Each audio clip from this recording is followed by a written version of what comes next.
ਪੰਕਜ-ਬੰਦਨ ਸਿਮਰੋ ਅੰਗਦ ਦੋਖ ਨਿਕੰਦਨ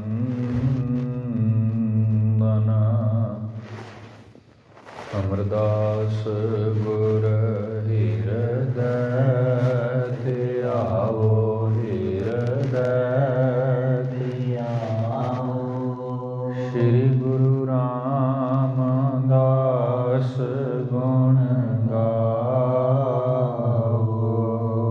ਸ਼੍ਰੀ ਅਰਜਨ ਵਿਗਨਨ ਕੇ ਨਾਸ਼ਕ ਵਿਗਨਨ ਕੇ ਨਾਸ਼ਕ।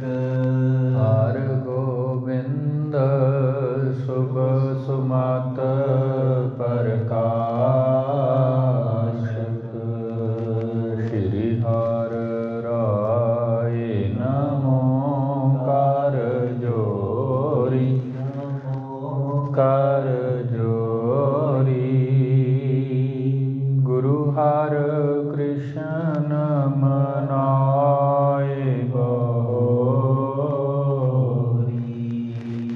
ਤੇਗ ਬਹਾਦਰ ਪਰਮ ਕਿਰਪਾਲਾ ਜੀ ਪਰਮ ਕਿਰਪਾਲਾ। ਸ਼੍ਰੀ ਗੁਰੂ ਗੋਬਿੰਦ ਸਿੰਘ ਵਿਸ਼ਾਲਾ। ਧਰੋਂ ਧਰਾ ਧਰ ਪੁਨ ਪੁਨ ਸ਼ੀਸ਼ ਜੀ ਪੁਨ ਪੁਨ ਸ਼ੀਸ਼। ਬੰਦੋ ਵਾਰ ਵਾਰ ਜਗਦੀਸ਼। ਜਿਸ ਮਹਿ ਅੰਮ੍ਰਿਤ ਗਿਆਨ ਹੈ ਮਾਨਕ ਭਗਤ ਵੈਰਾਗ। ਸ਼੍ਰੀ ਗੁਰੂ ਗ੍ਰੰਥ ਸਾਹਿਬ ਉਦਦ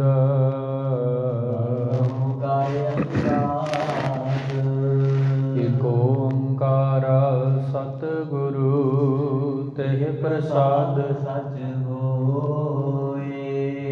ਵਾਹਿਗੁਰੂ ਜੀ ਕੀ ਫਤਿਹ ਹੈ। ਵਿਨਾਸ਼ਨ ਸੋਏ। ਵਾਹਿਗੁਰੂ ਜੀ ਕੀ ਫਤਿਹ ਹੈ। ਵਿਘਨ ਵਿਨਾਸ਼ਨ ਸੋਏ। ਜੇ ਤੁਮ ਰਹੋ ਸੀਮਾ ਕਹਤਾਈ। ਪਰਮ ਸਨਮਾਨਯੋਗ ਚੌਰ ਛਤਰ ਤਖਤ ਦੇ ਮਾਲਕ ਜ਼ਾਹਰਾ ਜ਼ਹੂਰ ਹਾਜ਼ਰ ਹਜ਼ੂਰ ਸਤਿਗੁਰੂ ਸਾਹਿਬ ਸ਼੍ਰੀ ਗੁਰੂ ਗ੍ਰੰਥ ਸਾਹਿਬ ਜੀ ਮਹਾਰਾਜ ਸਤਿਗੁਰੂ ਜੀ ਦੀ ਪਾਵਨ ਪਵਿੱਤਰ ਹਜ਼ੂਰੀ ਅੰਦਰ ਉਪਸਥਿਤ ਗੁਰੂ ਪਿਆਰੇ ਗੁਰੂ ਸਵਾਰੇ ਸਤਸੰਗੀ ਜਨੋ, ਆਓ ਮਹਾਰਾਜ ਜੀ ਕੀ ਅਪਾਰ ਬਖਸ਼ਿਸ਼ ਸੰਧਿਆ ਵੇਲੇ ਦੇ ਪਾਵਨ ਪਵਿੱਤਰ ਦੀਵਾਨਾਂ ਦੀ ਪ੍ਰਾਰੰਭਤਾ ਕਰੀਏ। गुरु इतिहास की लड़ीवार कथा जो नित प्रत महाराज जी के न पावन स्थाना ते आप संगत प्यार अदब भावना सहित सरवण करते हो चलती आ रही लड़ी के तहत थोड़ा जिहा समा महाराज जी के जीवन वृतांतां दे नाल जुड़न दा आपां यतन करते हैं। प्रथम महाराज जी तो आग्या लईए, अपनी रसना पवित्र करिए, गुरु फतेह नाल सांझ पाओ। फतेह परवानो जी। वाहिगुरू जी का खालसा वाहिगुरू जी की फतेह। कल दे दीवाना अंदर जिथे संपन्नता हुई, जिस वक्त भाई मक्खन शाह जी अपने 500 सिपाहियों नूं नाल लै करके बाबा धीरमल के डेरे ते गए ते जो उसने गुरु तेग बहादुर महाराज जी के नाल कीता है, अपने मसंद सीहे पासों गोली चलवाई है महाराज के ऊपर। महाराज जी के घर पई सारी वस्तु जो संगत वालों पेटा की गई, धन वस्त्र आदि सब कुछ लुट के लै गया सी। बाबा मक्खन शाह जी ने वो सारे की सारी वस्तु अपने सिपाहियों राही वापस लै आंदी ते धीरमल ते उहदे जिहड़े मसंद ने मसंदा दीयां मशकां बन के श्री गुरु तेग बहादुर महाराज जी के सन्मुख लिया के हाजिर किया। जिस वक्त महाराज जी के घर लै करके आया, महाराज शांति की मूर्त निमरता के दाते श्री गुरु तेग बहादुर साहब जिस वक्त वेखते ने, महाराज जी ने बड़े सहज भाव के भाई मक्खण शाह जी वाल वेख्या तो फिर उस तो उपरंत पूछन लगे कि मक्खण शाह ये की कीता, तुसीं इन्हां नूं दंड क्यों दिता है, हालांकि असीं तां क्या ही नहीं सी ऐसा। तो मक्खण शाह फिर हाथ जोड़ के गुरु तेग बहादुर महाराज जी के चरणों में अर्ज करता है। महाराज जी नूं कह रहा सी कि महाराज जिहड़े पापी होण, जिहड़े दुष्ट हो जाण, उन्हां नूं फिर दंड दे नाल ही रोकिया जाता है, क्योंकि जदों कोई मनुख दुष्ट बिरती ते उतर आउंदा है ना, फिर उसनूं ठल पाउण दे लई दंड तो बिना कोई होर साधन नहीं रह जाता साडे पास।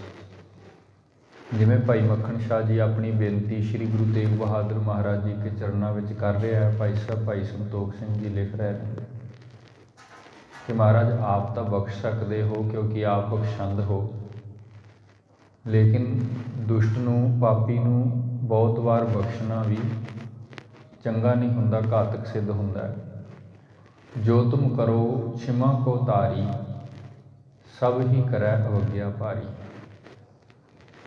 भाई मक्खण शाह जी कहन लगे महाराज आप तो क्षमा निदान हो, क्षमा के दाते हो, बख्शंद हो, सारिਆਂ ਨੂੰ बख्श दिंदे हो क्योंकि तुहाडे सुभाव विच ही बख्शना है।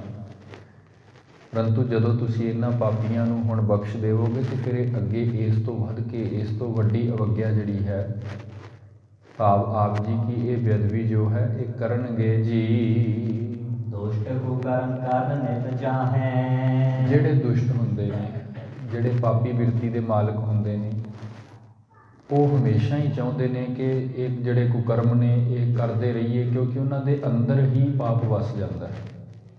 इस करके उन्होंने फिर एक ऐसे कुकर्म करन तो, भाव गुरु की बेअदबी करन तो, किसी को लुट्टण तो, मारन तो रता भी संकोच नहीं आता, फिर वो निशंसे ये सारे कार्य करते हैं ना। रुकै दंड को त्रास तराहें, बस फिर उस दुष्ट नूं रोकण दे लई केवल एक दंड ही है, क्योंकि दुष्ट उदों ही रुकदा जदों उन्होंने पता लगे भी हुण तैनूं तेरे कीते दी सज़ा मिलेगी। जिहड़े मुखी ने, राजे लोक ने, या जिहड़े दंड देण दा विधान रखते हैं, वो तेरे कीते दी सज़ा तैनूं देणगे तो फिर वो डर जाते हैं, तो उस तो बाद फिर ऐसे पाप कर्म जिहड़े हैं वो नहीं करते। ना तां करै सबन अपकारा, नहीं तो जिहड़े ऐसे लोग ने, दुष्ट बिरती के मालक ने, जिहड़े हर किसी नाल जोर जुल्म कमाउंदे ने, फिर वो कदे भी किसी के उपर उपकार नहीं कर सकते। वो हमेशा जदों भी करनगे हर किसी के नाल धक्का ही करनगे, उसनूं दुख ही देणगे जी। दीन प्रजा को कष्ट अपारा, फिर जिस वक्त वो ऐसे दुष्ट कर्म करते हैं तो फिर वो सारी प्रजा तो भाव है भी सारी लोकाई नूं ही, भाव जिहड़ा भी उन्हां दे निशाने ते आवेगा, जिस दे नाल भी वो धक्का आदि करनगे, लुट्टणगे, मारनगे, वो सारिਆਂ ਨੂੰ फिर बहुत वड्डा कष्ट दिंदे हन। दंड तास्ते अपन मर्यादा, दंड तास्ते भाव फिर उन्हां तो छुटकारा पाउण दे लई, उन्हां नूं इस माड़े कर्म तो रोकण दे लई फिर एक दंड ही है, दंड दा डर ही है जिहड़ा उन्हां नूं इस भैड़े कर्म करन तो रोक सकता है, क्योंकि फिर वो दंड तो डरदे होए ऐसे कर्म बड़े संकोच के करते हैं। रुके रहै नह लहै विसादा, फिर वो रुक जाते हैं, फिर वो डर जाते हैं। पता लगता है भी हाँ जे किसी वड्डे मनुख के नाल कोई ऐसा कर्म किया, कोई जोर जुल्म कमाया, धक्का किया, वो कोई भारी दंड देगा, मौत का दंड भी दे सकता है, उम्र कैद भी हो सकती है। फिर वो रुक जाते हैं। इस करके फिर जिहड़ा समाज है वो इन ऐसिया लोगों तो सुखी वसदा है। क्यों तुम दुष्ट अवज्ञा सहो, ते भाई मक्खण शाह जी विनती कर लगे कि दाता श्री गुरु तेग बहादुर महाराज ये तो दुष्ट लोग ने, इन्हां दी तो बिरती ऐसी बन चुकी है भी किसी नूं दंड देना, किसी नाल धरोह कमाउणा, किसी नाल धोखा करना, लड़ाई करनी, विखाद पाउणा, ये तो इन्हां लई आम जी गल है। तो ऐसे लोग जिहड़े गुरु की अवज्ञा करते हैं, महाराज आप क्यों सहंदे हो जदों कि आप तो सर्वशक्तिमान हो, आप तो बख्शंद भी हो, तो आप ਇਸ ਸਮਰੱਥਾ ਦੇ ਮਾਲਕ ਵੀ ਹੋ ਵੀ ਚਾਹੋ ਤੇ ਇਹਨਾਂ ਨੂੰ ਦੰਡ ਦੇ ਸਕਦੇ ਹੋ। ਇਸ ਕਰਕੇ ਆਪ ਇਹ ਅਪਮਾਨ ਕਿਉਂ ਸਹਿ ਰਹੇ ਹੋ? ਆਵਹਿ ਪ੍ਰਭੂ ਹੋਏ ਸੋ ਕਹੋ। ਆਪ ਬਖਸ਼ਿਸ਼ ਕਰੋ, ਕਿਉਂਕਿ ਆਪ ਜੀ ਦੇ ਪਾਸ ਇਤਨੀ ਤਾਕਤ ਹੈ। ਜੇ ਕਿਤੇ ਆਪ ਮੈਨੂੰ ਹੁਕਮ ਦੇਵੋ ਨਾ, ਭਾਈ ਮੱਖਣ ਸ਼ਾਹ ਜੀ ਇਹ ਮਾਣ ਕਰਕੇ ਕਹਿ ਰਹੇ ਨੇ ਕਿ ਗੁਰੂ ਤੇਗ ਬਹਾਦਰ ਮਹਾਰਾਜ ਮੈਂ ਆਪ ਜੀ ਦਾ ਸਿੱਖ ਹਾਂ, ਜੇ ਆਪ ਮੈਨੂੰ ਹੁਕਮ ਦੇਵੋ ਤੇ ਇਹਨਾਂ ਦੇ ਕੀਤੇ ਦੀ ਸਜ਼ਾ ਮੈਂ ਇਹਨਾਂ ਨੂੰ ਇੱਥੇ ਹੁਣੇ ਹੀ ਦੇ ਦਿੰਦਾ ਹਾਂ। ਨਿਜ ਸਿੱਖ ਤੇ ਸੁਣ ਕਰ ਇਮ ਬੈਨ। ਹੁਣ ਜਿਸ ਵਕਤ ਨਿੱਜੀ ਸਿੱਖ ਭਾਈ ਮੱਖਣ ਸ਼ਾਹ ਜੀ ਦੇ ਮੁਖ ਤੋਂ ਸ੍ਰੀ ਸਤਿਗੁਰੂ ਗੁਰੂ ਤੇਗ ਬਹਾਦਰ ਮਹਾਰਾਜ ਜੀ ਨੇ ਇਹ ਸਾਰੀ ਬਾਤ ਸੁਣੀ ਹੈ ਜੀ। ਕਿਰਪਾ ਦ੍ਰਿਸ਼ਟ ਜੁਗਤ ਸੁੰਦਰ ਨੈਣ। ਫਿਰ ਸਤਿਗੁਰੂ ਗੁਰੂ ਤੇਗ ਬਹਾਦਰ ਮਹਾਰਾਜ ਜਿਨ੍ਹਾਂ ਦਾ ਸੁਭਾਅ ਹੀ ਹਮੇਸ਼ਾ ਬਖਸ਼ਣਾ ਹੈ, ਕਿਰਪਾ ਕਰਨੀ ਹੈ, ਹਰ ਕਿਸੇ ਦੇ ਉੱਪਰ ਆਪਣੀ ਮਿਹਰ ਵਰਤਾਉਂਦੇ ਨੇ ਜਿਹੜੇ ਸਤਿਗੁਰੂ ਜੀਆਂ ਨੇ ਫਿਰ ਆਪਣੇ ਕਿਰਪਾ ਦੇ ਭਰੇ ਹੋਏ ਨੇਤਰਾਂ ਦੇ ਨਾਲ ਇੱਕ ਵਾਰ ਭਾਈ ਮੱਖਣ ਸ਼ਾਹ ਜੀ ਵੱਲ ਵੇਖਿਆ। ਫਿਰ ਆਪਣੇ ਪਾਵਨ ਮੁਖ ਤੋਂ ਮੱਖਣ ਸ਼ਾਹ ਜੀ ਨੂੰ ਇਸ ਵਿਧ ਕੁਝ ਸਿੱਖਿਆ ਦੇ ਰਹੇ ਹਨ। ਧੀਰ ਮਲ ਕੀ ਵਸਤ ਹਟਾਵਨ। ਧੀਰ ਮਲ ਕੀ ਵਸਤ ਹਟਾਵਨ। ਮਹਾਰਾਜ ਕਹਿਣਗੇ ਵੇਖੋ ਇਹ ਤਾਂ ਵਸਤੂ ਜਿਹੜੀ ਲੁੱਟ ਕੇ ਲੈ ਗਿਆ ਹੁਣ ਭਾਈ ਉਸੇ ਦੀ ਹੈ, ਇਹ ਤਾਂ ਉਹਦੇ ਕੋਲ ਵਾਪਸ ਦੇ ਦੇਵੋ। ਹੁਣ ਅਸੀਂ ਇਹ ਨਹੀਂ ਰੱਖਣੀ, ਕਿਉਂਕਿ ਉਹਦੀ ਬਿਰਤੀ ਸੀ, ਉਹਦੇ ਅੰਦਰ ਇਹ ਲੋਭ ਸੀ ਤੇ ਉਹਨੇ ਸਾਥੋਂ ਇਹ ਸਮਾਨ ਲੁੱਟਿਆ ਹੈ। ਤੇ ਜੇ ਹੁਣ ਅਸੀਂ ਵਾਪਸ ਲੁੱਟਨੇ ਆ ਤੇ ਫਿਰ ਸਾਡੇ ਤੇ ਉਹਦੇ ਵਿੱਚ ਤਾਂ ਫਰਕ ਹੀ ਕੋਈ ਨਹੀਂ ਹੈ। ਇਸ ਕਰਕੇ ਜਿੰਨੀ ਵਸਤੂ ਭਾਈ ਮੱਖਣ ਸ਼ਾਹ ਜੀ ਲਿਆਏ ਹੋ ਨਾ, ਹਟਾਵਨ ਵਾਪਸ ਇਹਨਾਂ ਨੂੰ ਹੀ ਦੇ ਦੇਵੋ। ਸਰਬ ਦਰਬ ਕੋ ਤਿਸੈ ਦਿਵਾਵਨ। ਕਿ ਜਿਤਨਾ ਧਨ ਹੈ, ਪਦਾਰਥ ਹੈ, ਜੋ ਵੀ ਰਸਤ ਵਸਤ ਹੈ, ਜੋ ਕੁਝ ਸਾਡੇ ਘਰ ਤੋਂ ਹੀ ਲੁੱਟ ਕੇ ਲਗਾਏ ਸੀ ਲੋਭ ਵਸ ਹੋ ਕੇ, ਜੋ ਪਾਪ ਕਰਮ ਇਹਨਾਂ ਨੇ ਕੀਤਾ ਸੀ, ਹੁਣ ਇਹ ਸਾਰੇ ਦਾ ਸਾਰਾ ਪਦਾਰਥ ਇਹਨਾਂ ਨੂੰ ਵਾਪਸ ਦੇ ਦਿੱਤਾ ਜਾਏ। ਕਿਰਪਾ ਨਿਦਾਨ ਆਪਨ ਵਿਪਰਾਏ। ਕਿਰਪਾ ਨਿਦਾਨ ਮਹਾਰਾਜ ਇਹ ਤਾਂ ਆਪ ਜੀ ਦਾ ਸੁਭਾਅ ਹੀ ਹੈ, ਆਪ ਹਮੇਸ਼ਾ ਇਹ ਕਿਰਪਾ ਕਰਦੇ ਹੋ। ਗੁਰੂ ਤੇਗ ਬਹਾਦਰ ਮਹਾਰਾਜ ਹੁਣ ਵੀ ਕਿਰਪਾ ਕਰ ਰਹੇ ਹਨ ਕਿ ਇਹ ਵਿਖਾਦ ਇਸੇ ਕਰਕੇ ਹੋਇਆ, ਇਹ ਵਸਤੂ ਹੀ ਹੈ ਸਾਰੇ ਵਿਖਾਦ ਦੀ ਜੜ, ਇਸ ਕਰਕੇ ਇਹ ਸਾਰੀ ਵਸਤੂ ਇਹਨਾਂ ਨੂੰ ਦੇ ਦਿੱਤੀ ਜਾਏ। ਕਯੋ ਚਾਹਤ ਸ਼ੁਭ ਮਤ ਦਰਸ਼ਾਏ। ਤੇ ਮਹਾਰਾਜ ਨੇ ਫਿਰ ਜਿਹੜੀ ਬਾਤ ਭਾਈ ਮੱਖਣ ਸ਼ਾਹ ਜੀ ਨੂੰ ਕਹੀ ਹੈ, ਕਯੋ ਚੈਤ ਸ਼ੁਭ ਮਤ ਦਰਸ਼ਾਏ। ਮਹਾਰਾਜ ਅਗਾਂਹ ਵੀ ਬਹੁਤ ਕੁਝ ਭਾਈ ਮੱਖਣ ਸ਼ਾਹ ਜੀ ਨੂੰ ਕਹਿਣਾ ਚਾਹ ਰਹੇ ਨੇ ਤੇ ਉਹ ਜੋ ਬਚਨ ਮਹਾਰਾਜ ਜੀ ਕੇ ਮੁਖ ਤੋਂ ਹੋ ਰਹੇ ਨੇ ਉਹ ਮਨੁੱਖ ਦੀ ਮੱਤ ਦੇ ਅੰਦਰ ਸੁਚੱਜਾ ਗਿਆਨ ਦੇਣ ਦੇ ਲਈ, ਸਤਿਗੁਣ ਪ੍ਰਗਟ ਕਰਨ ਦੇ ਲਈ ਬਹੁਤ ਪਿਆਰੇ ਬੋਲ ਹਨ। ਦੋਹਰਾ ਸਤਿਗੁਣ ਸਗਰੇ ਗਿਆਨ ਯੁਕਤ। ਹਰਿਦਾ ਸਦਨ ਜਿਨ ਕੇਰ। ਸਿੱਖ ਕੋ ਕਰ ਨਿਹਾਲ ਗੁਣ। ਬੋਲੇ ਸਤਿਗੁਰ ਫੇਰ। ਤੇ ਅੱਗੇ ਭਾਈ ਸਾਹਿਬ ਭਾਈ ਸੰਤੋਖ ਸਿੰਘ ਜੀ ਮਹਾਰਾਜ ਜੀ ਕੀ ਉਸਤਤ ਰੂਪ ਮੰਗਲ ਕਰਦੇ ਹੋਏ ਇੱਥੇ ਲਿਖਦੇ ਹਨ ਕਿ ਵੇਖੋ ਸ਼੍ਰੀ ਗੁਰੂ ਤੇਗ ਬਹਾਦਰ ਮਹਾਰਾਜ ਕਿਤਨੇ ਬਖਸ਼ਿਸ਼ ਦੇ ਦਾਤੇ ਹਨ।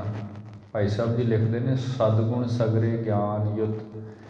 ਸਾਰੇ ਦਾ ਸਾਰਾ ਗਿਆਨ ਤੇ ਗਿਆਨ ਵਿੱਚੋਂ ਪ੍ਰਗਟ ਹੋਣ ਵਾਲੇ ਸਾਰੇ ਹੀ ਸ਼ੁਭ ਗੁਣ ਜਿਹੜੇ ਮਨੁੱਖ ਦੇ ਜੀਵਨ ਦਾ ਸ਼ਿੰਗਾਰ ਹੁੰਦੇ ਨੇ, ਸਾਰੇ ਦੇ ਸਾਰੇ ਸ਼ੁਭ ਗੁਣ ਰਿਦਾ ਸਦਨ ਜਿਨ ਕੇਰ। ਸਤਿਗੁਰੂ ਗੁਰੂ ਤੇਗ ਬਹਾਦਰ ਮਹਾਰਾਜ ਜੀਆਂ ਦਾ ਹਿਰਦਾ ਇਹਨਾਂ ਸਾਰੇ ਹੀ ਸ਼ੁਭ ਗੁਣਾਂ ਦਾ ਤੇ ਗਿਆਨ ਦਾ ਘਰ ਹੈ। ਸਿੱਖ ਕੋ ਕਰਨ ਨਿਹਾਲ ਪੁਨ। ਸਤਿਗੁਰੂ ਜੀਆਂ ਨੇ ਇੱਥੇ ਆਪ ਇੱਕ ਕਿਰਪਾ ਕੀਤੀ ਹੈ ਵੀ ਚਲੋ ਜੇ ਮੱਖਣ ਸ਼ਾਹ ਨੇ ਇਹ ਕਾਰਜ ਕੀਤਾ ਹੈ ਜਾਂ ਇਸ ਤੋਂ ਪਹਿਲਾਂ ਧੀਰਮਲ ਤੇ ਉਹਦੇ ਮਸੰਦਾਂ ਨੇ ਇਹ ਪਾਪ ਕਰਮ ਕੀਤਾ ਹੈ, ਫਿਰ ਵੀ ਇਹਨਾਂ ਸਾਰਿਆਂ ਦਾ ਕਲਿਆਣ ਹੋ ਜਾਏ, ਇਹ ਸਭ ਤਰ ਜਾਣ, ਕਿਉਂਕਿ ਸਾਡੇ ਗੁਰੂ ਦਾ ਸੁਭਾਅ ਹੀ ਹੈ ਹਰ ਕਿਸੇ ਨੂੰ ਭਾਰ ਉਤਾਰਾ ਕਰਨਾ, ਹਰ ਕਿਸੇ ਨੂੰ ਬਖਸ਼ ਦੇਣਾ।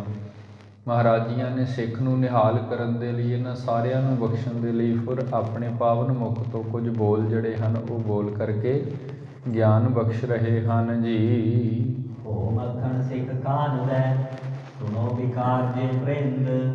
ਉਪਜਤ ਹੈ ਨਰ ਕੇ ਹਿਰਦੈ। ਸੰਕਟ ਦੇਤ ਬਿਲੰਦ। ਫਿਰ ਗੁਰੂ ਤੇਗ ਬਹਾਦਰ ਮਹਾਰਾਜ ਆਪਣੇ ਸਿੱਖ ਨੂੰ ਸਿੱਖਿਆ ਦੇ ਰਹੇ ਨੇ ਤੇ ਸਮਝਾ ਰਹੇ ਨੇ। ਭਾਈ ਸਾਹਿਬ ਜੀ ਲਿਖਦੇ ਨੇ ਭਉ ਮੱਖਣ ਸਿੱਖਿਆ ਮੱਖਣ ਸ਼ਾਹ ਜੀ। ਥੋੜ੍ਹਾ ਜਿਹਾ ਸਾਡੀ ਗੱਲ ਨੂੰ ਹੁਣ ਨਾ ਗੱਲ ਨੂੰ ਬੜੇ ਧਿਆਨ ਨਾਲ ਸੁਣਨਾ, ਕਿਉਂਕਿ ਇਹ ਗੱਲ ਬੜੀ ਕੀਮਤੀ ਹੈ। ਇਹ ਕਿਸ ਸੰਬੰਧ ਵਿੱਚ ਹੈ? ਮਹਾਰਾਜ ਕਹਿ ਰਹੇ ਸਨ ਕਾਨ ਦਾ ਸੁਣੋ ਵਿਕਾਰ ਜੇ ਬ੍ਰਿੰਦ। ਮਨੁੱਖ ਦੇ ਜੀਵਨ ਦੇ ਵਿੱਚ ਵਿਕਾਰਾਂ ਦਾ ਪ੍ਰਭਾਵ ਕੀ ਹੁੰਦਾ ਹੈ। ਜਿਵੇਂ ਅਸੀਂ ਵੇਖਦੇ ਹਨ ਮਹਾਰਾਜ ਜੀ ਕੀ ਅੰਮ੍ਰਿਤ ਬਾਣੀ ਪੜ੍ਹੀਏ, ਸਾਨੂੰ ਪਤਾ ਲੱਗਦਾ 5 ਵਿਕਾਰ ਨੇ ਮਨੁੱਖ ਦੇ ਜੀਵਨ ਵਿੱਚ। ਕਾਮ ਹੈ, ਕ੍ਰੋਧ ਹੈ, ਲੋਭ ਹੈ, ਮੋਹ ਹੈ, ਹੰਕਾਰ ਹੈ। ਹੁਣ ਇਹ ਵਿਕਾਰਾਂ ਦਾ ਇੱਕ ਪ੍ਰਭਾਵ ਹੈ ਸਾਡੇ ਅੰਦਰ।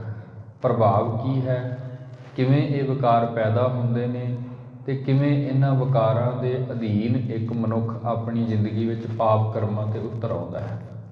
ਫਿਰ ਪਾਪ ਕਰਮ ਕਰਕੇ ਉਸ ਕੀਤੇ ਦੀ ਜਿਹੜੀ ਸਜ਼ਾ ਹੈ, ਮਨੁੱਖ ਨੂੰ ਦੁੱਖ ਮਿਲਦਾ ਹੈ ਅਤੇ ਉਹ ਦੁੱਖ ਫਿਰ ਇਹ ਮਨੁੱਖ ਕਿਵੇਂ ਭੋਗਦਾ ਹੈ।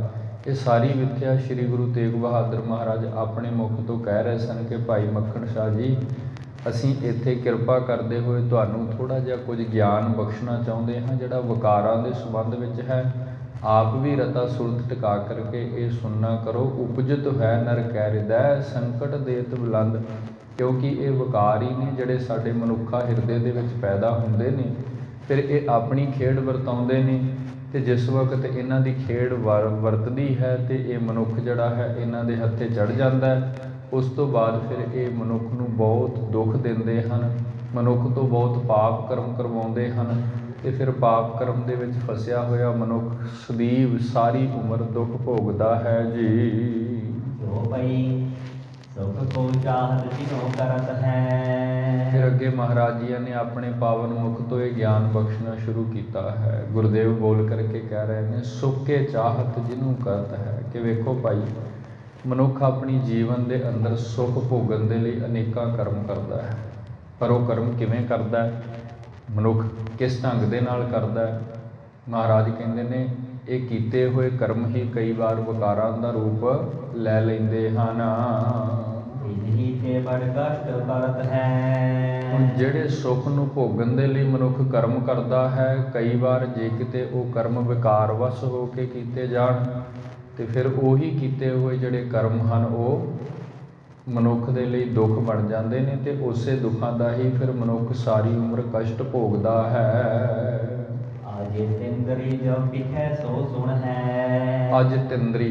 ਅੱਜ ਤਿੰਦਰੀ ਦਾ ਭਾਵ ਇੱਕ ਐਸਾ ਮਨੁੱਖ, ਉਦਾਹਰਨ ਦੇ ਤੌਰ 'ਤੇ ਗੁਰਦੇਵ ਗੱਲ ਕਰ ਰਹੇ ਨੇ ਕਿ ਕੋਈ ਵੀ ਐਸਾ ਮਨੁੱਖ ਵੇਖੋ ਸੰਸਾਰ ਦੇ ਵਿੱਚ ਜਿਹਨੇ ਆਪਣੇ ਆਪ ਨੂੰ ਜਿੱਤਿਆ ਨਹੀਂ ਹੈ। ਅੱਜ ਤਿੰਦਰੀ ਤੋਂ ਭਾਵ ਹੈ ਵੀ ਜਿਹਦੇ ਜਿਹੜੇ ਵੀ ਇੰਦਰੇ ਨੇ, ਜਿਵੇਂ ਮਨੁੱਖ ਦੇ ਇੰਦਰੇ ਨੇ, ਨੱਕ ਹੈ, ਕੰਨ ਹੈ, ਨੇਤਰ ਨੇ, ਚਮੜੀ ਹੈ, ਇਹ ਸਾਰੇ ਦੇ ਸਾਰੇ ਇੰਦਰੇ ਨੇ। ਇਸ ਕਰਕੇ ਜਿਨ੍ਹਾਂ ਨੇ ਇਹਨਾਂ ਇੰਦਰੀਆਂ ਨੂੰ ਜਿੱਤਿਆ ਨਹੀਂ ਹੈ, ਜਿਨ੍ਹਾਂ ਨੇ ਅਜੇ ਤੱਕ ਕੋਈ ਸਾਧਨਾ ਨਹੀਂ ਕੀਤੀ, ਜਿਨ੍ਹਾਂ ਨੇ ਕੋਈ ਉਦਮ ਨਹੀਂ ਕੀਤਾ, ਗੁਰੂ ਦਾ ਗਿਆਨ ਨਹੀਂ ਲਿਆ, ਗੁਰੂ ਦੀ ਗੱਲ ਨਹੀਂ ਸੁਣੀ, ਅਸੀਂ ਇਹ ਕਹਿ ਸਕਦੇ ਹਾਂ ਵੀ ਉਹ ਅੱਜ ਤਿੰਦਰੀ ਹੈ। ਅੱਜ ਤਿੰਦਰੀ ਤੋਂ ਭਾਵ ਉਹਨਾਂ ਕਦੇ ਉਦਮ ਹੀ ਨਹੀਂ ਕੀਤਾ ਵੀ ਮੈਂ ਆਪਣੇ ਨੇਤਰਾਂ ਨੂੰ ਸਾਧਾਂ, ਇਹ ਮਾੜਾ ਨਾ ਵੇਖਣ, ਆਪਣੇ ਸਰਵਣਾਂ ਨੂੰ ਸਾਧਾਂ, ਜਿਵੇਂ ਮਹਾਰਾਜ ਕਹਿੰਦੇ ਨੇ ਭੈੜਾ ਸ਼ਬਦ ਨਾ ਸੁਣ।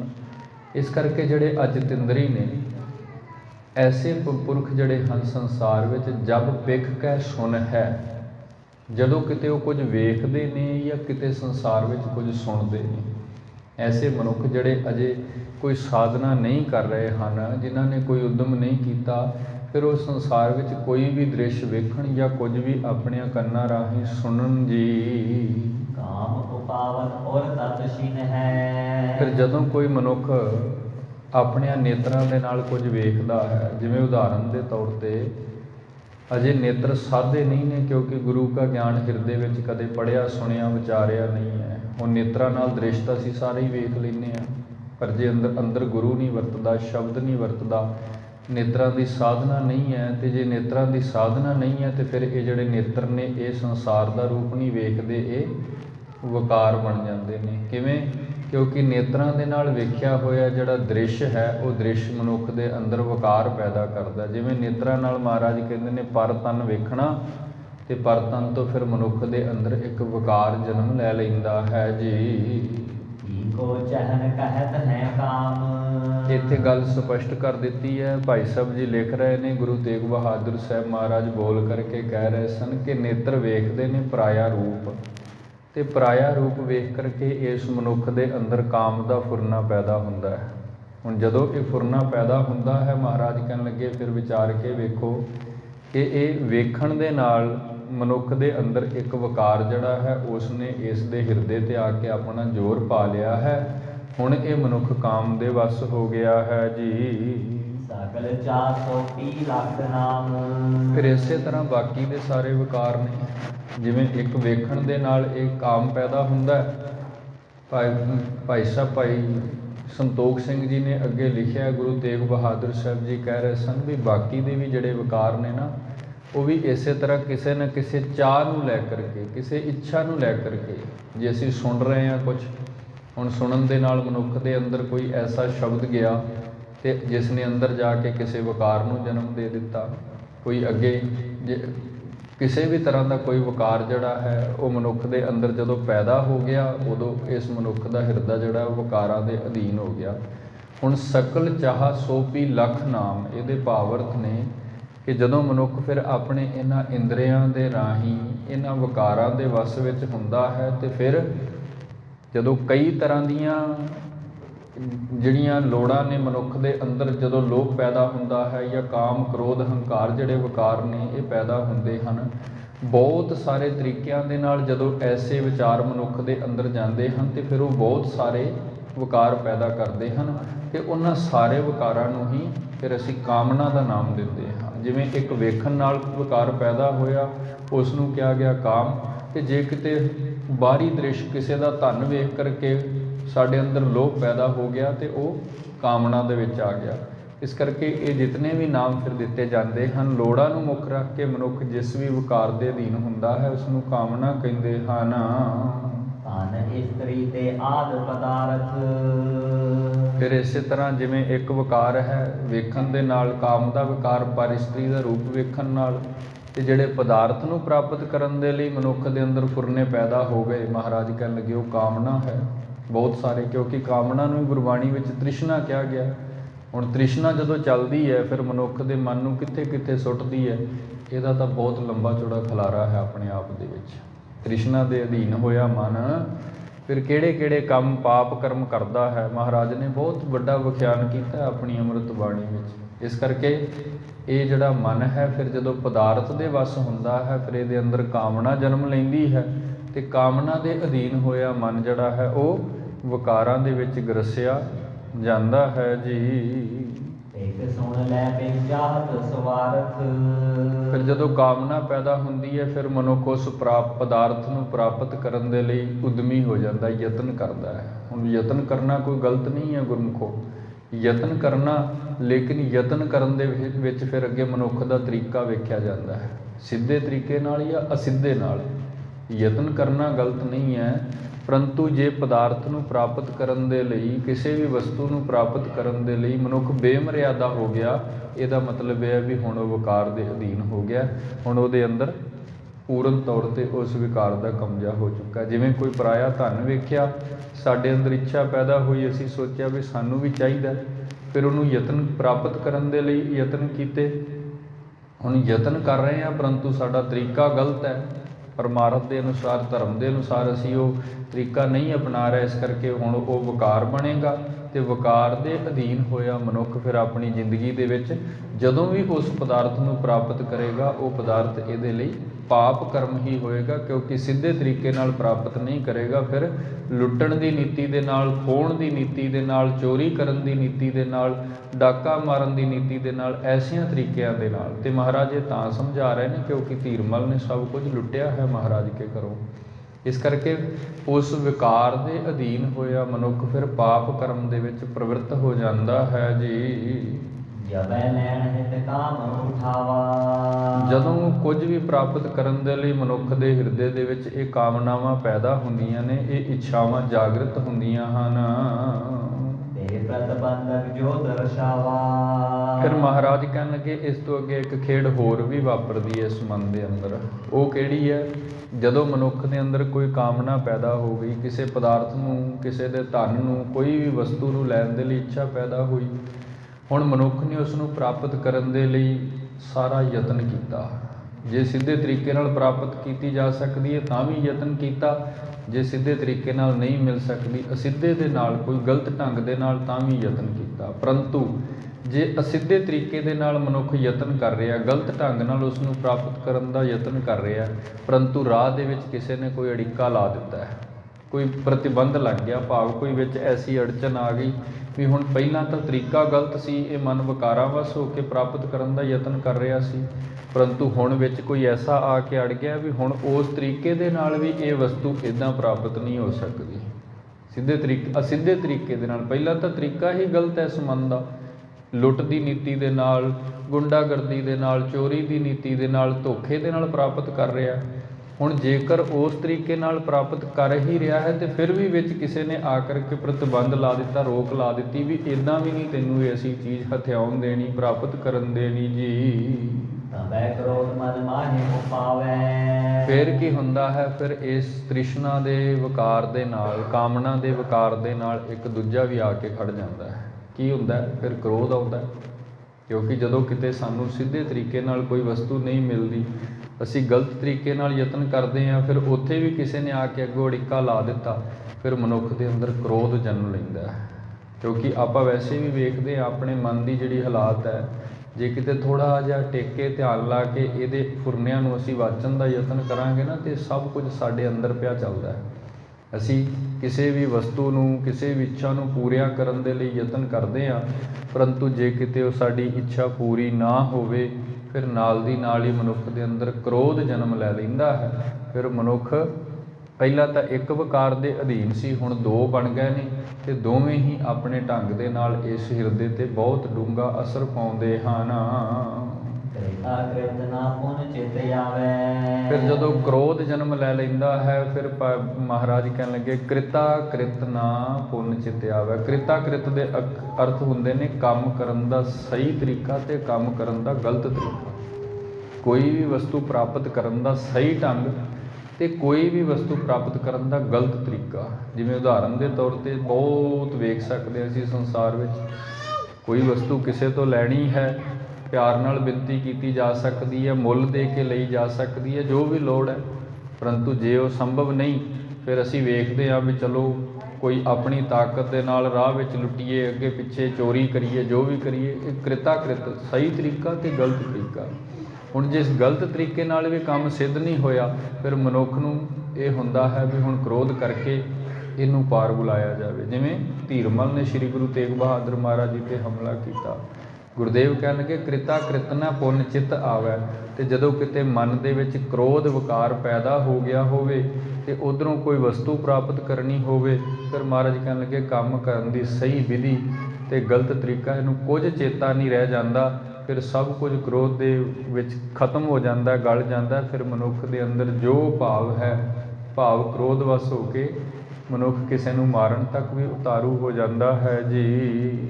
ਹੋਏ ਕ੍ਰੋਧ ਬਸ ਕਰਤ ਕੁਕਰਮ। ਫਿਰ ਮਨੁੱਖ ਕ੍ਰੋਧ ਦੇ ਵਸ ਹੋ ਕਰਕੇ ਕੁਕਰਮ ਕਰਨੇ ਸ਼ੁਰੂ ਕਰਦਾ ਹੈ। ਕਿਉਂਕਿ ਕ੍ਰੋਧ ਦਾ ਬਾਣੀ ਦੇ ਵਿੱਚ ਮਹਾਰਾਜ ਜੀ ਨੇ ਬੜਾ ਖੁੱਲ੍ਹਾ ਵਿਖਿਆਨ ਕੀਤਾ ਹੈ, ਕਲ ਮੂਲੰ ਕ੍ਰੋਧੰ ਕਦਾਂਚ ਕਰੁਣਾ ਨ ਉਪਰਜਤੇ। ਕਲ ਮੂਲੰ ਤੋਂ ਭਾਵ ਇਹ ਕਲਹਾ ਦੀ ਮੂਲ। ਕਲਾ ਦੀ ਮੂਲ ਦਾ ਮਤਲਬ ਹੁੰਦਾ ਜਿਵੇਂ ਲੜਾਈ ਦੀ ਜੜ ਕਹਿ ਲਈਏ ਸਿੱਧੇ ਸ਼ਬਦਾਂ 'ਚ। ਲੜਾਈ ਦੀ ਜੜ ਕੀ ਹੈ? ਕ੍ਰੋਧ ਹੈ।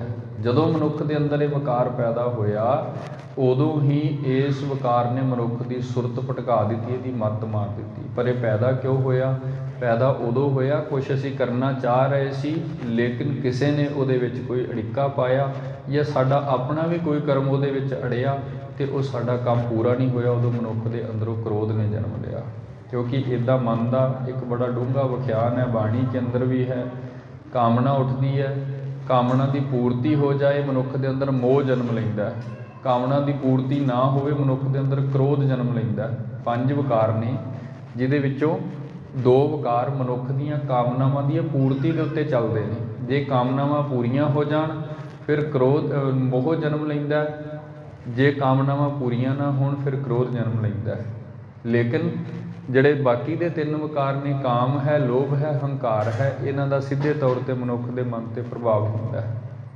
ਇਸ ਢੰਗ ਦੇ ਨਾਲ ਗੁਰਦੇਵ ਕਹਿਣ ਲੱਗੇ ਹੋਏ ਕ੍ਰੋਧ ਵਸ ਕਰਤ ਕੁਕਰਮ। ਤੇ ਕ੍ਰੋਧ ਵਸ ਹੋਇਆ ਮਨੁੱਖ, ਫਿਰ ਜਦੋਂ ਕੋਈ ਕਰਮ ਕਰਦਾ ਹੈ, ਫਿਰ ਉਹ ਕੰਮ ਨਹੀਂ ਹੁੰਦਾ, ਉਹ ਕੰਮ ਵੀ ਦੁਸ਼ਕਰਮ ਹੁੰਦਾ, ਕੁਕਰਮ ਗਿਣਿਆ ਜਾਂਦਾ ਹੈ ਜੀ।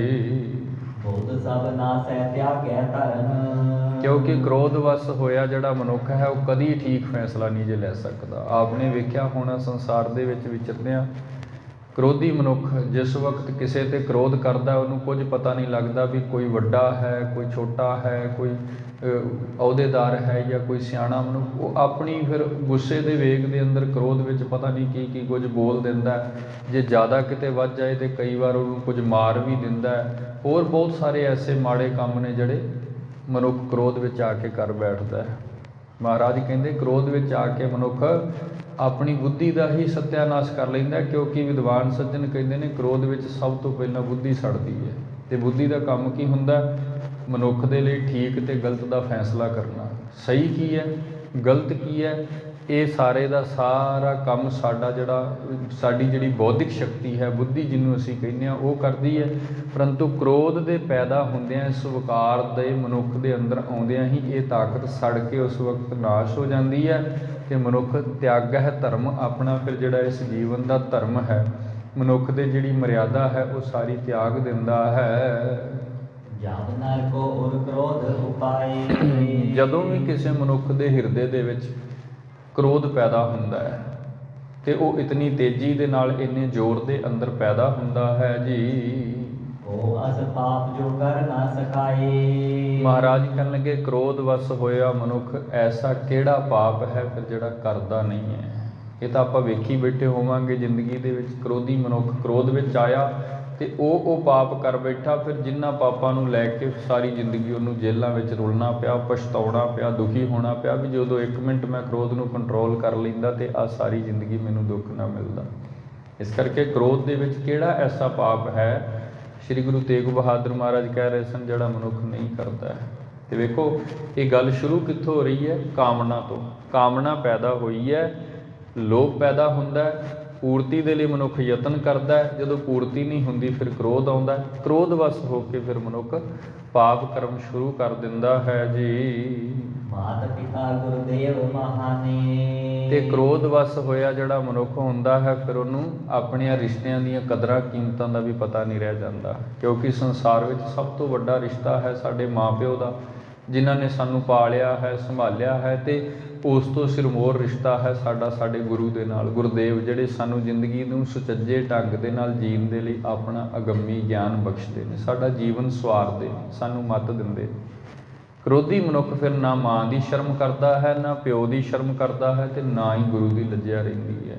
ਕ੍ਰੋਧੀ ਮਨੁੱਖ ਜਿਸ ਵਕਤ ਕ੍ਰੋਧ ਵਿੱਚ ਆਉਂਦਾ ਹੈ, ਫਿਰ ਸਭ ਦਾ ਅਪਮਾਨ ਕਰਦਾ ਹੈ ਜੀ। ਕ੍ਰੋਧੀ ਮਨੁੱਖ ਕ੍ਰੋਧ ਵਿੱਚ ਆ ਕਰਕੇ ਫਿਰ ਸਾਰਿਆਂ ਦੀ ਅਵੱਗਿਆ ਕਰਦਾ ਹੈ, ਸਾਰਿਆਂ ਦਾ ਅਪਮਾਨ ਕਰਦਾ ਹੈ। ਜਿਵੇਂ ਠੀਕ ਪਿੱਛੇ ਅਸੀਂ ਇਤਿਹਾਸ ਵਿੱਚ ਪੜ੍ਹ ਕੇ ਆਏ ਹਾਂ, ਕ੍ਰੋਧ ਵਸ ਹੋ ਕੇ ਧੀਰਮਲ ਅਤੇ ਸੀਏ ਮਸੰਦ ਨੇ ਰਲ ਕੇ ਸ਼੍ਰੀ ਗੁਰੂ ਤੇਗ ਬਹਾਦਰ ਮਹਾਰਾਜ ਜੀ 'ਤੇ ਗੋਲੀ ਚਲਾ ਦਿੱਤੀ। ਕ੍ਰੋਧ ਵਸ ਹੋ ਕੇ ਮਹਾਰਾਜ ਜੀ ਕੇ ਘਰ ਦੀ ਸਾਰੀ ਵਸਤੂ ਲੁੱਟ ਲਈ। ਕ੍ਰੋਧ ਵਸ ਹੋ ਕੇ ਮਹਾਰਾਜ ਜੀ ਕੇ ਮਾਤਾ ਨਾਨਕੀ ਜੀ ਨੂੰ ਬੋਲ ਕਬੋਲ ਭੈੜੇ ਬੋਲ ਦਿੱਤੇ। ਫਿਰ ਉੱਥੇ ਦੱਸੋ ਕਿਹੜੀ ਕਦਰ ਕੀਮਤ ਰਹਿ ਗਈ? ਹੁਣ ਮਾਤਾ ਜੀ ਤਾਂ ਬਿਰਧ ਨੇ, ਧੀਰਮਲ ਦੇ ਦਾਦੀ ਲੱਗਦੇ ਨੇ, ਮਾਂ ਸਮਾਨ ਨੇ। ਅਤੇ ਜਿਸ ਵਕਤ ਗੁਰੂ ਤੇਗ ਬਹਾਦਰ ਮਹਾਰਾਜ ਜੀ 'ਤੇ ਗੋਲੀ ਚਲਾ ਰਹੇ ਨੇ, ਉਹ ਤਾਂ ਗੁਰੂ ਦੀ ਪਦਵੀ 'ਤੇ ਬੈਠੇ ਨੇ। ਕ੍ਰੋਧੀ ਮਨੁੱਖ ਨੇ ਗੁਰੂ ਦਾ ਅਪਮਾਨ ਕਰ ਦਿੱਤਾ, ਕ੍ਰੋਧੀ ਨੇ ਮਾਂ ਦਾ ਅਪਮਾਨ ਕਰ ਦਿੱਤਾ, ਕ੍ਰੋਧੀ ਨੇ ਪਿਤਾ ਦਾ ਅਪਮਾਨ ਕਰ ਦਿੱਤਾ। ਇਉਂ ਕਹਿ ਲਈਏ ਵੀ ਕ੍ਰੋਧ ਵਸ ਆਏ ਹੋਏ ਮਨੁੱਖ ਦੇ ਲਈ ਕੋਈ ਰਿਸ਼ਤਾ ਨਹੀਂ ਰਹਿ ਜਾਂਦਾ, ਉਹ ਸਾਰਿਆਂ ਦਾ ਅਪਮਾਨ ਕਰ ਦਿੰਦਾ ਹੈ। ਇਹ ਉਹਦਾ ਸਭ ਤੋਂ ਵੱਡਾ ਪਾਪ ਕਰਮ ਹੈ ਜੀ। ਜੋ ਹੈ ਆਬਦ ਬਧੈ ਤਿਨ ਤਾਈ। ਫਿਰ ਕ੍ਰੋਧ ਵਸ ਆ ਕੇ ਨਾ, ਜੋ ਹੈ ਅਵਧ ਵਧੈ ਤਿਨ ਤਾਈ। ਮਹਾਰਾਜ ਕਹਿਣ ਲੱਗੇ ਵੇਖੋ, ਕ੍ਰੋਧੀ ਜਦੋਂ ਕਿਤੇ ਪੂਰਨ ਤੌਰ 'ਤੇ ਕ੍ਰੋਧ ਵਿੱਚ ਆ ਜਾਏ, ਆਪਾਂ ਵੇਖਿਆ ਹੋਣਾ ਜਦੋਂ ਕਿਸੇ ਦੇ ਕ੍ਰੋਧ ਨਾਲ ਨੇਤਰ ਲਾਲ ਹੋ ਜਾਣ, ਫਿਰ ਇੱਥੋਂ ਤੱਕ ਮਨੁੱਖ ਚਲਾ ਜਾਂਦਾ, ਫਿਰ ਉਹਨੂੰ ਜਾਨ ਤੋਂ ਮਾਰਨ ਦੀ ਵੀ ਪਰਵਾਹ ਨਹੀਂ ਰਹਿ ਜਾਂਦੀ। ਅਵਧ ਵਧੈ ਤੋਂ ਭਾਵ ਹੈ ਇਹ ਉਮਰ ਮੁਕਾਉਣੀ ਪਵੇ, ਕਿਸੇ ਦਾ ਕਤਲ ਕਰਨਾ ਪਵੇ, ਕਿਸੇ ਨੂੰ ਮਾਰਨਾ ਪਵੇ। ਕ੍ਰੋਧ ਵਿੱਚ ਆਇਆ ਮਨੁੱਖ ਫਿਰ ਸਭ ਕੁਝ ਕਰ ਦਿੰਦਾ ਹੈ ਜੀ। ਨਿਸ਼ਠੁਰ ਬਾਕ ਕਹੈ ਸਮੁਦਾਈ। ਅਤੇ ਜੇ ਕੋਈ ਸਿਆਣਾ ਅੱਗੇ ਸੂਝਵਾਨ ਹੋਵੇ, ਨਿਸ਼ਠੁਰ ਬਾਕ, ਜਿਨ੍ਹਾਂ ਬੋਲਾਂ ਦੇ ਵਿੱਚ ਕੌੜਾਪਨ ਹੋਵੇ, ਜਿਨ੍ਹਾਂ ਬੋਲਾਂ ਦੇ ਵਿੱਚ ਅਪਮਾਨ ਹੋਵੇ, ਫਿਰ ਕ੍ਰੋਧੀ ਮਨੁੱਖ ਸਭ ਕੁਝ ਬਕਦਾ ਹੈ। ਉਹ ਸਭ ਕੁਝ ਆਪਣੇ ਮੁਖ ਤੋਂ ਬੋਲੀ ਜਾਂਦਾ ਹੈ। ਉਹਨੂੰ ਨਹੀਂ ਪਤਾ ਵੀ ਇਹ ਬੋਲਣ ਯੋਗ ਹੈ ਨਹੀਂ ਜਾਂ ਨਹੀਂ, ਇਸ ਥਾਂ 'ਤੇ ਮੈਂ ਬੋਲ ਸਕਦਾ ਕਿ ਨਹੀਂ, ਕਿਉਂਕਿ ਉਸ ਦੀ ਬੁੱਧੀ ਭ੍ਰਸ਼ਟ ਹੋ ਜਾਂਦੀ ਹੈ। ਕ੍ਰੋਧ ਵਿਕਾਰ ਦੇ ਅਧੀਨ ਹੋਇਆ ਮਨੁੱਖ ਫਿਰ ਭੈੜੇ ਤੋਂ ਭੈੜੇ ਬੋਲ ਜਿਹੜੇ ਨੇ ਉਸ ਵਕਤ ਆਪਣੇ ਮੁਖ ਤੋਂ ਬੋਲ ਦਿੰਦਾ ਹੈ। ਉਪਜੇ ਕ੍ਰੋਧ ਅਪਰ ਕਿਆ ਕਹਿਨੋ। ਤੇ ਗੁਰਦੇਵ ਕਹਿਣ ਲੱਗੇ, ਭਾਈ ਮੱਖਣ ਸ਼ਾਹ ਜੀ ਸੁਣੋ, ਜੇ ਕਿਸੇ ਦੇ ਹਿਰਦੇ ਵਿੱਚ ਇਹ ਵਿਕਾਰ ਆ ਕੇ ਬਹਿ ਜਾਏ ਨਾ, ਜਦੋਂ ਕਿਸੇ ਵੀ ਮਨੁੱਖ ਦੇ ਹਿਰਦੇ 'ਚ ਕ੍ਰੋਧ ਆ ਕੇ ਜਦੋਂ ਬਹਿੰਦਾ ਹੈ ਨਾ, ਹੁਣ ਇਹਦਾ ਕੀ ਅਸੀਂ ਕਹੀਏ, ਕਿੱਥੋਂ ਤੱਕ ਦਸੀਏ ਵੀ ਇਹ ਤਾਂ ਬਹੁਤ ਭੈੜਾ ਕੰਮ ਕਰਵਾਉਂਦਾ ਹੈ ਜੀ। ਪ੍ਰਾਣ ਬਿਨਾਸੈ ਜਾਏ ਨਾ ਸਹਿਨੋ। ਇਹ ਕ੍ਰੋਧ ਵਸ ਹੋਇਆ ਮਨੁੱਖ ਕਿਸੇ ਦੀ ਵੀ ਜਾਨ ਲੈ ਲੈਂਦਾ ਹੈ। ਪ੍ਰਾਣ ਬਿਨਾਸੈ ਤੋਂ ਭਾਵ ਕਿਸੇ ਨੂੰ ਵੀ ਮਾਰਨ ਦੀ ਸਮਰੱਥਾ ਰੱਖਦਾ ਉਸ ਵਕਤ। ਉਦੋਂ ਹੀ ਜਦੋਂ ਕਿਤੇ ਐਨ ਕ੍ਰੋਧ ਮਨੁੱਖ ਦੇ ਹਿਰਦੇ ਵਿੱਚ ਸਿਖਰ ਤੇ ਆ ਕੇ ਬੈਠਾ ਹੋਵੇ, ਉਹਨੇ ਮਨੁੱਖ ਦੇ ਹਿਰਦੇ ਨੂੰ ਤਪਾਇਆ ਪਿਆ ਹੋਵੇ, ਤੇ ਇਹਦੇ ਲੱਖਣ ਵੀ ਬੜੇ ਸਾਫ਼ ਦਿਖਦੇ ਨੇ। ਕ੍ਰੋਧੀ ਮਨੁੱਖ ਵੇਖਾਂਗੇ ਕਈ ਵਾਰ ਅੱਖਾਂ ਲਾਲ ਹੋ ਜਾਂਦੀਆਂ, ਮੁੱਖ ਦਾ ਰੰਗ ਲਾਲ ਹੋ ਜਾਂਦਾ, ਹੱਥ ਫੜਫੜਾਉਣ ਲੱਗਦੇ ਨੇ, ਸਾਰਾ ਸਰੀਰ ਐਨ ਜੋਸ਼ ਵਿੱਚ ਆ ਕਰਕੇ। ਕ੍ਰੋਧ ਦੇ ਉਹਦਾ ਵੇਗ ਹੀ ਐਸਾ ਹੈ ਵੀ ਮਨੁੱਖ ਦਾ ਸਾਰਾ ਬੈਲੈਂਸ, ਸੰਤੁਲਨ ਹੀ ਖਤਮ ਕਰ ਦਿੰਦਾ ਹੈ। ਫਿਰ ਐਸਾ ਮਨੁੱਖ ਜਦੋਂ ਕਿਸੇ ਨੂੰ ਮਾਰਨ ਤੇ ਉਤਰ ਆਵੇ ਤੇ ਫਿਰ ਉਹਦੇ ਪ੍ਰਾਣ ਵੀ ਲੈ ਲੈਂਦਾ ਹੈ। ਆਨ ਸਮਾਨ ਨਾ ਪ੍ਰਾਣ ਹਾਨ ਕੈ। ਤੇ ਮਹਾਰਾਜ ਕਹਿਣ ਲੱਗੇ, ਜਿੰਨੇ ਵੀ ਪਾਪ ਨੇ ਨਾ, ਜਿੰਨੇ ਵੀ ਪਾਪ ਨੇ ਸੰਸਾਰ ਦੇ, ਉਹਨਾਂ ਸਾਰਿਆਂ ਦੇ ਵਿੱਚੋਂ ਇੱਕ ਮਹਾਂ ਪਾਪ ਹੈ ਕਿਸੇ ਦੇ ਪ੍ਰਾਣ ਲੈਣੇ, ਕਿਸੇ ਨੂੰ ਮਾਰ ਦੇਣਾ, ਕਿਸੇ ਦੀ ਹੱਤਿਆ ਕਰਨੀ। ਵੇਖੋ ਅਸੀਂ ਪਾਪ ਕਰਦੇ ਹਾਂ ਸੰਸਾਰ ਵਿੱਚ, ਕਿਸੇ ਤੋਂ ਕੁਝ ਲੁੱਟ ਲੈਂਦੇ ਹਾਂ, ਕਿਸੇ ਨਾਲ ਧੋਖਾ ਕਰ ਲੈਂਦੇ ਹਾਂ, ਕਿਸੇ ਦੀ ਵਸਤੂ ਜ਼ਬਰਦਸਤੀ ਖੋਹ ਲੈਂਦੇ ਹਾਂ, ਇਹ ਸਾਰੇ ਪਾਪ ਕਰਮ ਨੇ। ਪਰੰਤੂ ਪਾਪੀ ਮਨੁੱਖ ਜਦੋਂ ਕਿਤੇ ਕ੍ਰੋਧ ਵਸ ਹੋ ਕੇ ਆਪਣੀਆਂ ਹੱਦਾਂ ਹੀ ਪਾਰ ਕਰ ਦੇਵੇ, ਫਿਰ ਕੀ ਕਰਦਾ, ਉਹਦੇ ਪ੍ਰਾਣ ਲੈ ਲੈਂਦਾ। ਵੇਖਦੇ ਹਾਂ ਨਾ ਆਪਾਂ ਸੰਸਾਰ ਵਿੱਚ ਰੋਜ਼ ਖਬਰਾਂ ਨਾਲ, ਅਖਬਾਰਾਂ ਭਰੀਆਂ ਹੁੰਦੀਆਂ ਨੇ, TV 'ਤੇ ਚੱਲ ਰਹੀਆਂ ਹੁੰਦੀਆਂ ਨੇ, ਅੱਜ ਉੱਥੇ ਕਤਲ ਕਰ ਦਿੱਤਾ ਗਿਆ, ਉਹਨੂੰ ਮਾਰ ਦਿੱਤਾ। ਇਹਦਾ ਮੂਲ ਕੀ ਹੈ? ਸਾਰਾ ਕ੍ਰੋਧ ਹੈ। ਅਤੇ ਕ੍ਰੋਧ ਪੈਦਾ ਕਿੱਥੋਂ ਹੋਇਆ? ਕਾਮਨਾ ਤੋਂ। ਮਹਾਰਾਜ ਕਹਿਣ ਲੱਗੇ, ਇਹ ਕ੍ਰੋਧੀ ਮਨੁੱਖ ਫਿਰ ਜਿਸ ਵਕਤ ਵਰਤਦਾ ਹੈ, ਉਹ ਫਿਰ ਪ੍ਰਾਣ ਲੈ ਲੈਂਦਾ ਹੈ। ਅਤੇ ਸਾਰੇ ਪਾਪਾਂ ਦੇ ਵਿੱਚੋਂ ਸਿਰਮੌਰ ਪਾਪ ਹੈ ਕਿਸੇ ਦੇ ਪ੍ਰਾਣ ਹਾਨ ਕਰ ਲੈਣੇ, ਕਿਸੇ ਨੂੰ ਜਾਨ ਤੋਂ ਮਾਰ ਦੇਣਾ, ਉਸ ਦੀ ਹੱਤਿਆ ਕਰ ਦੇਣੀ। ਕਰੇ ਅਜਾਨ ਜਾਣ ਕੈ। ਲੇਕਿਨ ਕ੍ਰੋਧੀ ਮਨੁੱਖ ਜਿਹੜਾ ਹੈ, ਜਿਹਦੇ ਅੰਦਰ ਹੁਣ ਕ੍ਰੋਧ ਵਿਕਾਰ ਪ੍ਰਬਲ ਹੋਇਆ ਪਿਆ ਹੈ, ਉਹ ਫਿਰ ਅਜਾਨ, ਅਚਨਚੇਤ ਹੀ, ਉਹਨੂੰ ਵੀ ਨਹੀਂ ਪਤਾ ਲੱਗ ਰਿਹਾ, ਕਿਉਂਕਿ ਉਹਦੀ ਬੁੱਧੀ ਵਾਲੀ ਤਾਕਤ ਹੀ ਭ੍ਰਸ਼ਟ ਹੋ ਗਈ ਹੈ, ਉਹ ਕੰਮ ਹੀ ਨਹੀਂ ਕਰ ਰਹੀ, ਉਹ ਖਤਮ ਹੋ ਗਿਆ ਉਹਦਾ। ਉਹ ਥੋੜ੍ਹੇ ਸਮੇਂ ਲਈ ਜਦੋਂ ਕ੍ਰੋਧ ਹਿਰਦੇ ਵਿੱਚ ਆ ਕੇ ਬੈਠਾ, ਉਹਨੇ ਉਸ ਤਾਕਤ ਨੂੰ ਹੀ ਮਿਲਿਆ ਮੇਟ ਕਰ ਦਿੱਤਾ। ਇਸ ਕਰਕੇ ਫਿਰ ਕ੍ਰੋਧੀ ਮਨੁੱਖ ਅਜਾਨ ਜਾਣ ਕੇ, ਉਹਨੂੰ ਆਪ ਨੂੰ ਵੀ ਨਹੀਂ ਪਤਾ ਲੱਗ ਰਿਹਾ ਵੀ ਹੁਣ ਮੈਂ ਇਸ ਵਕਤ ਜੋ ਕਰ ਰਿਹਾ ਇਹ ਠੀਕ ਕਰ ਰਿਹਾ ਕਿ ਗਲਤ ਕਰ ਰਿਹਾ। ਆਪ ਨੇ ਵੇਖਿਆ ਹੋਣਾ, ਕਈ ਵਾਰ ਕ੍ਰੋਧ ਵਿੱਚ ਆ ਕੇ ਮਨੁੱਖ ਜਦੋਂ ਐਸੇ ਪਾਪ ਕਰ ਜਾਂਦਾ, ਫਿਰ ਕਈ ਵਾਰ ਸਾਰੀ ਉਮਰ ਜੇਲ੍ਹਾਂ ਵਿੱਚ ਬੈਠ ਕਰਕੇ ਤੇ ਪਛਤਾਉਂਦਾ ਹੈ ਵੀ ਜੇ ਕਿਤੇ ਉਹ 2 ਘੜੀਆਂ ਜਾਂ ਉਹ 2 ਮਿੰਟ ਮੈਂ ਆਪਣੇ ਆਪ ਨੂੰ ਸੰਭਾਲਿਆ ਹੁੰਦਾ ਤੇ ਮੈਨੂੰ ਸਾਰੀ ਉਮਰ ਸੁੱਖ ਚੈਨ ਦੇ ਨਾਲ ਬਤੀਤ ਕਰਨ ਨੂੰ ਸਮਾਂ ਮਿਲਣਾ ਸੀ, ਜਿਹੜਾ ਹੁਣ ਜੇਲ੍ਹ ਵਿੱਚ ਕੱਟ ਰਿਹਾ। ਕਿਉਂਕਿ ਫਿਰ ਦੰਡ ਮਿਲਦਾ, ਅੱਗੇ ਦੁੱਖ ਮਿਲਦਾ, ਕਿ ਇਕੱਲਾ ਸੰਸਾਰਿਕ ਦੰਡ ਹੀ ਨਹੀਂ ਮਿਲਦਾ। ਇਸ ਕ੍ਰੋਧ ਵਸ ਆਏ ਹੋਏ ਮਨੁੱਖ ਤੋਂ ਜਦੋਂ ਪਾਪ ਕਰਮ ਹੁੰਦਾ ਹੈ, ਫਿਰ ਕਈ ਵਾਰ ਐਸਾ ਦੁੱਖ ਸੋਗ ਬਣ ਕੇ ਮਿਲਦਾ ਵੀ ਸਾਰੀ ਉਮਰ ਮਨੁੱਖ ਉਸ ਡਿਪਰੈਸ਼ਨ 'ਚ, ਉਸ ਚਿੰਤਾ ਵਿੱਚੋਂ ਨਿਕਲ ਹੀ ਨਹੀਂ ਸਕਦਾ। ਮਹਾਰਾਜ ਕਹਿਣ ਲੱਗੇ, ਇਹ ਹੈ ਤਾਂ ਬਹੁਤ ਵੱਡਾ ਪਾਪ ਕਰਮ, ਲੇਕਿਨ ਕ੍ਰੋਧ ਵਸ ਹੋਇਆ ਮਨੁੱਖ ਅਣਜਾਣੇ ਵਿੱਚ ਹੀ ਇਹ ਸਭ ਕਰ ਦਿੰਦਾ ਹੈ ਜੀ। ਜੇ ਕ੍ਰੋਧਤ ਹੋਏ ਬਸ ਨਾ ਚੱਲੇ। ਜਿਹੜਾ ਮਨੁੱਖ ਕ੍ਰੋਧੀ ਹੋ ਜਾਂਦਾ ਹੈ, ਫਿਰ ਉਹਦਾ ਇਹਦੇ ਉੱਪਰ ਕੋਈ ਵਸ ਨਹੀਂ ਚੱਲਦਾ, ਕਿਉਂਕਿ ਉਸ ਵਕਤ ਕੇਵਲ ਇਸੇ ਹੀ ਵਿਕਾਰ ਦਾ ਪ੍ਰਭਾਵ ਮਨੁੱਖ ਦੇ ਹਿਰਦੇ 'ਤੇ ਵਰਤਦਾ ਹੈ। ਉਰਮੈ ਤਪਤੈ ਕਾਮ ਨਾ ਮਿਲੈ। ਉਰਮੈ ਤਪਤੈ, ਕਿਉਂਕਿ ਕ੍ਰੋਧੀ ਮਨੁੱਖ ਫਿਰ ਸੜਦਾ ਹੈ, ਬਲਦਾ ਹੈ, ਗੁੱਸਾ ਕਰਦਾ ਹੈ, ਭੈੜੇ ਬੋਲ ਬੋਲਦਾ ਹੈ, ਪਰੰਤੂ ਕਾਮਨਾ ਦੀ ਪੂਰਤੀ ਨਹੀਂ ਹੁੰਦੀ ਹੈ। ਇਹ ਦੁੱਖ ਤੇ ਨਾ ਕਰੈ ਆਹਾਰਾ। ਤੇ ਕਈ ਵਾਰ ਆਪਾਂ ਵੇਖਦੇ ਵੀ ਹਾਂ, ਮਨੁੱਖ ਦੇ ਹਿਰਦੇ 'ਚ ਕ੍ਰੋਧ ਪ੍ਰਵਰਤ ਹੋਵੇ, 3-3 ਦਿਨ ਮਨੁੱਖ ਨੂੰ ਭੁੱਖ ਨਹੀਂ ਲੱਗਦੀ, ਅੰਦਰ ਦਾ ਸਾਰਾ ਸਿਸਟਮ ਹਿੱਲ ਜਾਂਦਾ ਹੈ, ਡਿਸਬੈਲੈਂਸ ਹੋ ਜਾਂਦਾ, ਸੰਤੁਲਨ ਹੀ ਵਿਗੜ ਜਾਂਦਾ ਮਨੁੱਖ ਦਾ। ਮਹਾਰਾਜ ਵੀ ਕਹਿ ਰਹੇ ਨੇ ਵੀ ਇਹ ਇੱਕ ਐਸਾ ਵਿਕਾਰ ਹੈ, ਕ੍ਰੋਧੀ ਮਨੁੱਖ ਆਪਣਾ ਸਾਰਾ ਬੈਲੈਂਸ ਹੀ ਗਵਾ ਬੈਠਦਾ, ਉਹਨੂੰ ਭੁੱਖ ਤੱਕ ਲੱਗਣੀ ਬੰਦ ਹੋ ਜਾਂਦੀ ਹੈ ਜੀ। ਸਮੈ ਨੀਂਦ ਨਾ ਪਾਏ ਦੁਖਾਰਾ। ਰਾਤ ਨੂੰ ਨੀਂਦ ਨਹੀਂ ਆਉਂਦੀ, ਆਪਣੇ ਆਸਨ 'ਤੇ ਕਈ ਵਾਰ ਕਲਪਦਾ ਹੀ ਸੁੱਤਾ ਰਹਿੰਦਾ ਹੈ, ਕਿਉਂਕਿ ਇਸ ਵਿਕਾਰ ਦਾ ਬਹੁਤ ਭੈੜਾ ਪ੍ਰਭਾਵ ਮਹਾਰਾਜ ਨੇ ਬਾਣੀ ਵਿੱਚ ਲਿਖਿਆ, ਕਲ ਮੂਲੰ ਕ੍ਰੋਧੰ ਕਦਾਂਚ ਕਰੁਣਾ ਨੇ ਉਪਰਜਤੇ ਵਿਖਿੰ ਜੀਅੰ ਵਸਿੰ ਕਰੋਤ। ਸਾਰੇ ਜੀਵਾਂ ਨੂੰ ਤੂੰ ਆਪਣੇ ਵਸ ਵਿੱਚ ਕਰਦਾ। ਮਹਾਰਾਜ ਕਹਿੰਦੇ ਨੇ ਤਾੜੰਤ ਸਾਸਨ ਅਦਮ ਨਰ ਹੈ, ਕਿ ਵੇਖ ਭੈੜੇ ਕ੍ਰੋਧ ਤੂੰ ਸਾਰੇ ਜੀਵਾਂ ਨੂੰ ਬਹੁਤ ਤਾੜਦਾ ਹੈ ਜੀ। ਦੇਵ ਸਰਜਾਮਨੀ ਇਮ ਤਪਤਾਵੈ। ਗੁਰਦੇਵ ਕਹਿ ਰਹੇ ਸਨ ਕਿ ਭਾਈ ਮੱਖਣ ਸ਼ਾਹ ਜੀ, ਇਹਨਾਂ ਵਿਕਾਰਾਂ ਵਿੱਚ ਫਸਿਆ ਮਨੁੱਖ ਫਿਰ ਦਿਨੇ ਰਾਤ ਬਹੁਤ ਤੜਫਦਾ ਹੈ। ਏਵ ਕਸ਼ਟ ਮੈਂ ਬੈਸ ਬਿਤਾਵੇ। ਬਸ ਇਸੇ ਤਰ੍ਹਾਂ ਕਸ਼ਟ ਦੇ ਵਿੱਚ ਪੈ ਕਰਕੇ ਦੁੱਖ ਭੋਗਦਾ ਹੈ। ਵਿਕਾਰਾਂ ਤੋਂ ਫਿਰ ਜਿਹੜੇ ਕਰਮ ਹੁੰਦੇ ਨੇ, ਕਰਮਾਂ ਤੋਂ ਫਿਰ ਦੁੱਖ ਮਿਲਦੇ ਨੇ, ਤੇ ਦੁੱਖ ਤੇ ਜ਼ਿੰਦਗੀ ਫਿਰ ਤੜਫਦੀ ਹੈ। ਦਿਨੇ ਰਾਤ ਫਿਰ ਸੋਗ ਹੀ ਸੋਗ ਇਸ ਮਨੁੱਖ ਦੇ ਪੱਲੇ ਪੈ ਜਾਂਦਾ ਹੈ। ਮਤਸਰ ਮਹਿਤ ਆਸੂ ਆ ਧਾਰੈ। ਮਤਸਰ ਵੈਸੇ ਕਹਿੰਦੇ ਨੇ ਈਰਖਾ ਨੂੰ। ਤੇ ਇਹ ਜਦੋਂ ਕਿਤੇ ਕਿਸੇ ਮਨੁੱਖ ਦੇ ਅੰਦਰ ਐਸੇ ਵਿਕਾਰ ਪ੍ਰਬਲ ਹੋ ਜਾਣ, ਵੈਸੇ ਤਾਂ ਸਾਡੇ ਸਾਰਿਆਂ ਦੇ ਅੰਦਰ ਹੀ ਇਹ ਵਰਤਦੇ, ਪਰੰਤੂ ਜਦੋਂ ਕਿਤੇ ਇਹ ਕਿਸੇ ਤੇ ਆਪਣਾ ਬਹੁਤਾ ਅਸਰ ਵਿਖਾ ਦਿੰਦੇ ਨੇ, ਫਿਰ ਮਨੁੱਖ ਕਈ ਤਰ੍ਹਾਂ ਦੀਆਂ ਅਗਨੀਆਂ ਦੀ ਅੱਗਾਂ ਦੇ ਵਿੱਚ ਈਰਖਾ, ਨਿੰਦਾ ਆਦਿ ਸੜਨ ਲੱਗਦਾ ਹੈ। ਇਤਿਆਦਿਕ ਉਪਜਾਏ ਵਿਕਾਰੈ। ਇਤਿਆਦਿਕ ਭਾਵ ਇਸ ਤਰ੍ਹਾਂ ਦੇ ਨਾਲ ਫਿਰ ਹੋਰ ਵੀ ਬਹੁਤ ਸਾਰੇ ਜਿਹੜੇ ਵਿਕਾਰ ਹਨ, ਇਸ ਮਨੁੱਖ ਦੇ ਹਿਰਦੇ ਵਿੱਚ ਪੈਦਾ ਹੋ ਜਾਂਦੇ ਹਨ। ਜਾਂ ਤੇ ਕਾਮ ਮੂਲ ਮਨ ਜਾਨ। ਇਸ ਕਰਕੇ ਗੁਰਦੇਵ ਕਹਿਣ ਲੱਗੇ ਕਿ ਵੇਖੋ ਭਾਈ ਮੱਖਣ ਸ਼ਾਹ ਜੀ, ਇਹਨਾਂ ਸਾਰਿਆਂ ਦਾ ਜਿਹੜਾ ਮੂਲ ਹੈ ਨਾ, ਉਹ ਹੈ ਕਾਮਨਾ, ਇੱਛਾ, ਜਿਹਨੂੰ ਅਸੀਂ ਕਹਿ ਦਿੰਦੇ ਹਾਂ। ਤੇ ਇੱਛਾ ਤੋਂ ਹੀ ਤ੍ਰਿਸ਼ਨਾ ਚੱਲਦੀ ਹੈ, ਕਿਉਂਕਿ ਜਦੋਂ ਇੱਛਾਵਾਂ ਅਸੀਮ ਹੋ ਜਾਂਦੀਆਂ ਨੇ, ਸੀਮਾ ਤੋਂ ਬਾਹਰ ਚਲੀਆਂ ਜਾਂਦੀਆਂ ਨੇ ਮਨੁੱਖ ਦੀਆਂ, ਉਸ ਨੂੰ ਤ੍ਰਿਸ਼ਨਾ ਕਿਹਾ ਜਾਂਦਾ ਹੈ। ਇੱਛਾ ਹਰ ਮਨੁੱਖ ਦੇ ਅੰਦਰ ਹੈ, ਲੇਕਿਨ ਇੱਛਾ ਦਾ ਸੀਮਤ ਸ਼ਕਤੀ ਵਿੱਚ ਰਹਿਣਾ, ਸੀਮਤ ਹੱਦ ਵਿੱਚ ਰਹਿਣਾ, ਇਹ ਤਾਂ ਠੀਕ ਹੈ। ਲੇਕਿਨ ਜਦੋਂ ਕਿਤੇ ਇੱਛਾਵਾਂ ਅਸੀਮ ਹੋ ਜਾਣ, ਫਿਰ ਉਹ ਤ੍ਰਿਸ਼ਨਾ ਦਾ ਰੂਪ ਲੈਂਦੀਆਂ ਹਨ। ਤੇ ਤ੍ਰਿਸ਼ਨਾ ਦਾ ਗ੍ਰਸਿਆ ਹੋਇਆ ਮਨੁੱਖ ਫਿਰ ਵਿਕਾਰਾਂ ਦੇ ਅਧੀਨ ਆ ਕਰਕੇ ਬਹੁਤ ਪਾਪ ਕਰਮ ਕਰਦਾ ਹੈ। ਅਪਰ ਵਿਕਾਰ ਕਾਂਡ ਫਲ ਮਾਨ। ਫਿਰ ਬਾਕੀ ਜਿੰਨੇ ਵੀ ਵਿਕਾਰ ਨੇ ਨਾ, ਉਹ ਇਹਨਾਂ ਸਾਰੀ ਤ੍ਰਿਸ਼ਨਾ ਦਾ ਹੀ ਫਲ ਹੈ। ਜਿੰਨੇ ਵੀ ਵਿਕਾਰ ਨੇ, ਕਾਮ ਹੈ, ਕ੍ਰੋਧ ਹੈ, ਲੋਭ ਹੈ, ਮੋਹ ਹੈ, ਅਹੰਕਾਰ ਹੈ।